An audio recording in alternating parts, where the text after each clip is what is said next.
in T-Mobile Park. Yes. We just watched the Seattle Mariners take down the Astros, Joe. Good game pitched by Logan. Had a no-no into the 6th inning. Yeah. We saw a home run from Ryan Bliss. We did. We barely get over the fence, but it was sick. That's right. We saw a 2-run single from MV Polo. Yeah, what you said. MV Polo himself, Jorge Polanco, the savior of this team as it stands right now.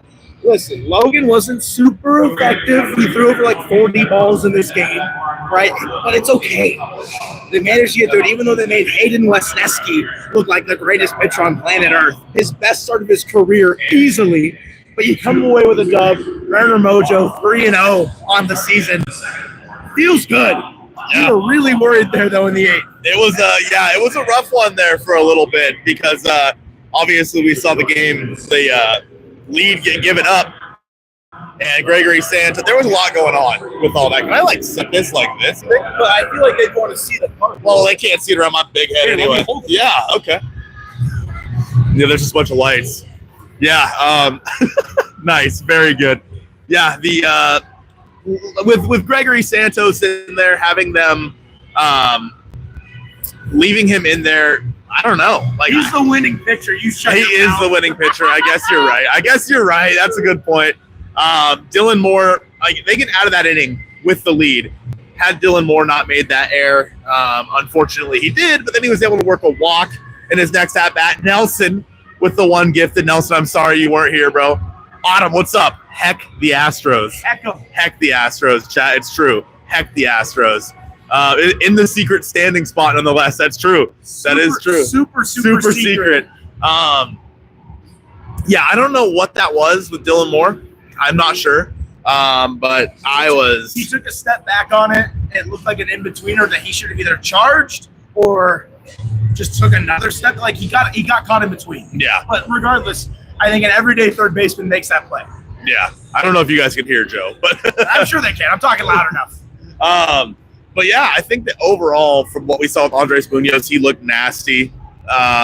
Logan looked good. Santos was really kind of the only hard guy to watch. He wasn't throwing strikes. Thornton looked really good too. Thornton did look good. Yeah, that's true. You can hear him loud and clear. W. Oh. The JP and Tellez play was crazy. Yeah, that was God. sick. That was probably one of the plays. That's 2 days in a row we've seen play of the year. Thoughts? One in the infield, one in the outfield. And just Rowdy almost looked like Rowdy could have gotten hurt just as bad as Victor the way that he was positioned on the ground. I felt the ground shake a little bit when he landed. But is Earthquake back after we asked for him to be DFA'd mid-game? Overall, I think that this is a good sign for things to come. I think that when it comes to this series, this is the game that you had to win. And that kind of scares me because then tomorrow and the next day you have Framber and Luis Castillo tomorrow, but you had to win this game specifically. If you lose, I really would like for you to win tomorrow, obviously. Yeah. But if you lose game 3, I'm not going to be shocked. And so that's just, I don't know, how I'm feeling about this series. I feel good going into it with Luis Castillo tomorrow. $9.99 from Eric. I worship at the Church of Jorge. The Church of Jorge, yes.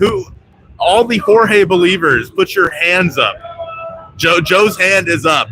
All right, Joe, does it want to be your turn? Sure, I can talk.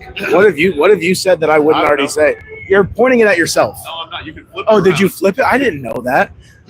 What was I going to say? Oh. The way to win this series as a whole is to win game 1. It's the first step. Because now you're just doing a coin flip for the next 2. Especially with Logan on the mound against Wesneski. That was an advantage. The Mariners didn't make it look like it was an advantage, but it easily was an advantage in this game, or it should have been. You mentioned Framber versus Castillo. Castillo looked good against the Tigers. I don't know how Framber's done so far this year necessarily, but as we've kind of said, the Mariners hit Framber decently last year. I feel better about winning this series than any series that we've played so far, pretty safely. Not that the offense looked exceptional in this game. Yeah, they had 4 hits, all clutch hits, I'd say, for the most part. Except, Randy's in the first inning, but, whatever. I think for tomorrow, you're going to see Garver. You're going to see Solano more than likely. I don't imagine there's any other changes outside of that. who goes into the outfield? Dylan Moore? Yeah, and that's going to be the interesting question about it. Dylan Moore go to the outfield. If Polanco maybe goes back to third base, or maybe Master Boney goes up, and then you have a lefty in there. I don't know. But Polo stole second base. He looked like a spring chicken, if you will. He looked pretty good running around. It didn't seem like he was too hindered. So I feel like him playing the field isn't out of the realm of possibility. But regardless, a game 1 dub against a division rival is massive. We're 4-7. They're 4-6 now. We're so close to catching them. And who did the Rangers lost? Did the Angels lose or did the Angels win? Well, that's a dub. You gain a game on them, and I think the Athletics were close between the Padres. I don't remember necessarily. I think it was 5-4 the last time I saw it on the board. So, regardless, you talked a little bit about Santos. I would just why not Snyder? Yeah. So can you explain, because people are saying that it cut to commercial? Okay. When Dan came out and talked to Santos. Yeah, they had a they had a meeting for.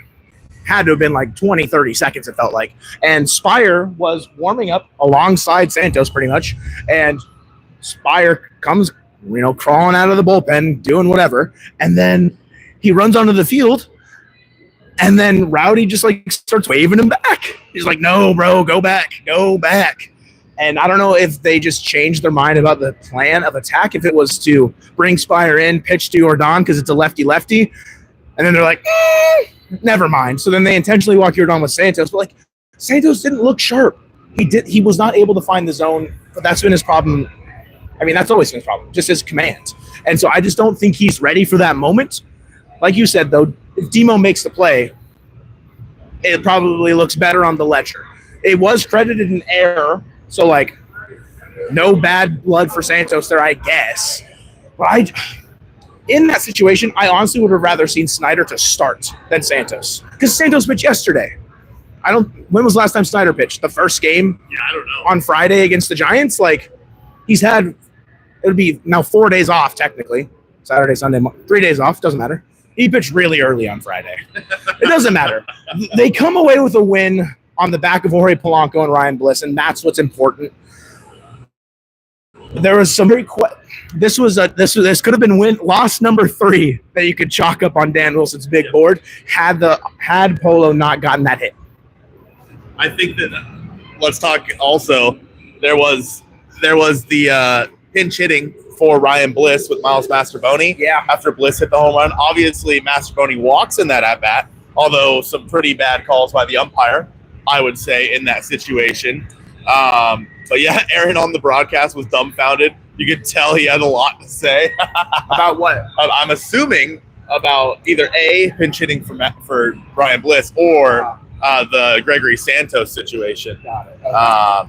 But yeah, so that was it was weird because they all went out to the mound like there was going to be a pitching change, but then Santos was still standing there. I don't know if Santos fought for his right the spot to finish the inning. Right, is that what he did? I don't know. And Code Red just said in the chat, trying to build Santos up. Yes, they've been building him up in the 7th. They gave him the 9th against the Giants. I feel like that's plenty for the last 24 to 48 hours. Mm-hmm. You want to make sure Snyder can still pitch in those situations too, because you don't have anyone else that you can trust right now outside of what looks like Thornton and Spire going ahead of Munoz. Right. Seeing if Snyder still has it over Santos there, I wouldn't be mad at that decision. I would have been fine with it. If same outcome, same stuff happens, would I be saying this? We'll never know. Yeah, I mean, in the end, a win is a win, and that's all that matters. But there was definitely some questionable. When they went to break is when Goldie. Okay. That's when I tweeted the Jim Halpert gif of what is going on, because we had no idea what was going on. The broadcast showed that Dan was really talking. Santos is the one who might be talking to fight. Yeah, I don't know. It was an interesting one. I think that you guys have to go to all the home games now, right? Well, Ryan Johnson's helping us with that $4.99 to go to every home game. Ryan, appreciate that. I have something important to show you guys, though. It was Bark at the Park night at the ballpark. Yes. Dogs. Yes. Yes. Dogs everywhere. We love to see dogs. Extend Polo 7 years, $700 million. I'm in. We went from saying that why the hell are you bringing Jorge Polanco back to extend him? Look at that. Now we're talking, chat. Now we're talking. There's like literally no one else in the stadium but us, so we're probably going to have to get out of here pretty quick. Joe's letting the dogs out. We got our Trident. Unbelievable. We got our Trident Cubs today. We also got the bobblehead, so that's a George W.